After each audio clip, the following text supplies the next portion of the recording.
Miss Andrew here, reporting live from where I always report live from, on the floor, in front of my desk, in front of my books. Okay, we're going to read George Washington Socks, Chapter 9. Adam Hibbs! Did you hear that? Q whispered in Matt's ear. He's Adam Hibbs! Matt shot a glance at Tony and Hooter, who were both staring at the young rebel. Tony looked at Matt and his mouth dropped open. Matt tried to smile. If it's the same Adam Hibbs, then he'll know about the lake and the rowboat and he can tell us how to get back. Matt leaned over and whispered to his comrades. If that's the same Adam Hibbs, Q said, his voice beginning to go from a low whisper to a high squeak. If that's the same Adam Hibbs, what's he still doing here? A cold, sobering feeling filled Matt's entire body. He looked back up at Adam Hibbs, who nodded knowingly in his direction. The way the man stared at him, Matt was certain he was the same Adam Hibbs. Before he had a chance to think any further on the subject, Matt's attention was diverted to another matter. They had finally reached the other side of the river, and the long-drawn boat was guided out of the tangle of ice and came to rest on solid ground. There was an eerie quiet as the soldiers poured out of the boat, silently clutching their muskets. No words were spoken. No one dared break the stillness that ensured their safety. Even the horses had quieted down, glad to be off the water, and little suspecting the dangerous ground they approached. Matt knew that surprise was essential for their survival. He remembered reading that while the tough, professional German soldiers slept off a night of Christmas celebrations in Trenton, Washington's men would be creeping along the river and then turn inward to surprise the enemy, just as dawn broke. As their boat emptied out, the boys stretched their legs. It had been a cramped voyage, for the boat had been filled to capacity before they came aboard. The last remaining soldier shook hands with Corporal Hibbs. Matt watched as the young rebel stood and hugged his fellow soldier goodbye. "Godspeed, Thomas," Adam Hibbs whispered. Both soldiers looked to be about the same age, and Matt wondered if they had been friends long.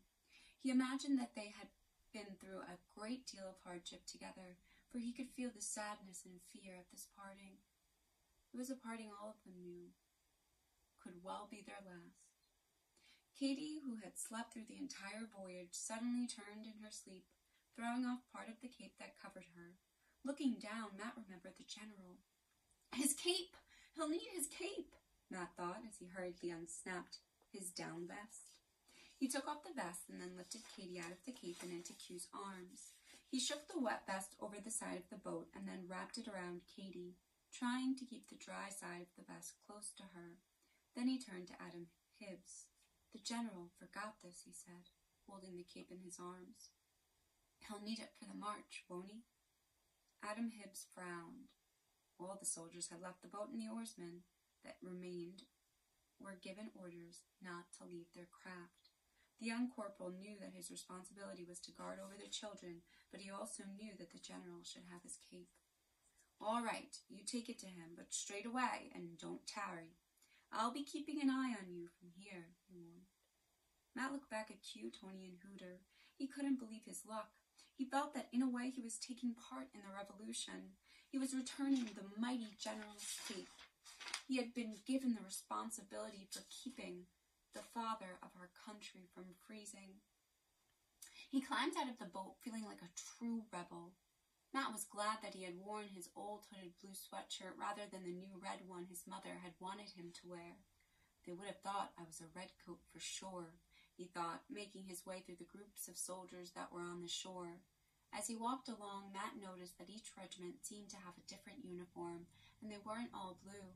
There were some soldiers in blue, green, brown, and beige coats. Some wore three-cornered hats, while others had round felt hats with feathers. Still others wore headbands with the words "Liberty" or "Death" stitched on them.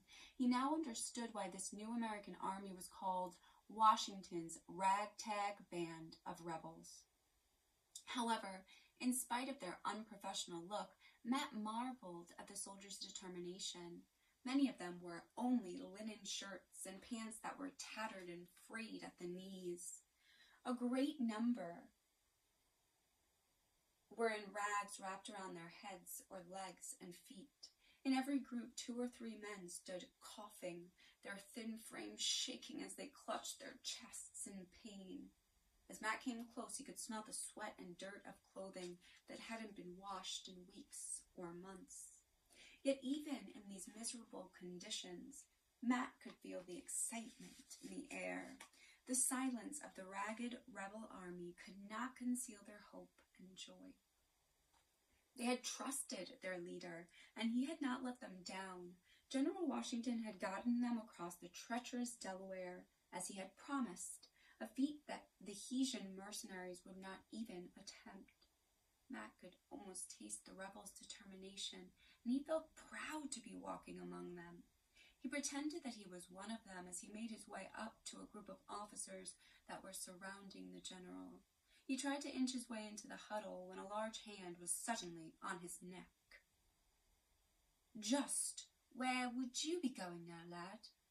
a heavy-set captain whispered. He was holding Matt by the back of his sweatshirt and had lifted him off the ground. "The general's cape! I'm to give him his cape," Matt sputtered. "The general's busy conferring with his officers, but give it here and I'll see that he gets it," the captain said, reaching for the cape. He had thick, wild eyebrows that were frozen in different directions, giving him the look of a madman. Matt didn't argue. He was about to turn and head back to the boat when the captain grabbed him by the arm. "Come now, son. You don't look old enough to hold a musket. Just what regiment would you be with?" The captain had his face close to Matt's, and Matt could smell his sour rum breath. "Regiment? I'm from the boat. I have to go back to the boat," Matt pleaded, trying to back away. "No, we'll not be returning to the boats tonight." The captain shook his head. "Tonight, I'll wager we'll be sweeping those Hessian pigs off the streets of Trenton." He tightened his grip on Matt and was leading him away from the shore. "But Corporal Hibbs, to return to the boat with Corporal Hibbs," Matt cried. "Hush now, lad," the captain whispered, pulling Matt along. "This is no time for turning back. You wouldn't want to let the general down now, would you?" "But," Matt stammered. "Hush now." The captain put his hand over Matt's mouth. As they passed the flatboat that was being unloaded onto the shore, the captain reached in and pulled out a musket and a cartridge box from a pile of guns. He shoved it into Matt's hands. "Hey now, don't you look the rebel terror," he laughed under his breath. Matt felt the heavy weight of the musket in his hands. He looked down at the cold-pointed spike of the bayonet and was suddenly filled with terror. They couldn't think he would know how to use it. This was all a mistake. He wasn't a rebel. He was just a kid from the 20th century who lived in a condo and watched TV and ate food that was cooked in a microwave. What did he know about bayonets and Hessian pigs? He turned his head, straining to see down the shoreline. Where was Adam Hibbs? Why hadn't he come after him? The march to Trenton was to be a silent one. Many of the farmers and citizens along the Jersey side of the Delaware were known to be loyal to King George. If they were to stay alive, the rebels would have to make the 9-mile hike as soundlessly as they could. It was due to this enforced silence that word of the accident that befell a certain Corporal Hibbs never reached most men. As they marched noiselessly over the frozen ground, most of his comrades were unaware that Adam Hibbs lay bleeding with his head resting in Hooter Melrose's lap. It seems the young corporal had been standing in a boat looking up the shore when he stumbled and fell onto his bayonet. They had sent him back across the river with the children to McConaughey's Inn. A Corporal Neely accompanied them as Adam Hibbs was not expected to live the night. But Matthew Carleton knew none of this. All he knew was that he had somehow gotten himself into what had once been just a daydream. He was a rebel soldier in the middle of the Revolutionary War. Only now that the daydream had come true, it seemed more like a nightmare. Dun dun dun! George Washington Fox, a time travel adventure.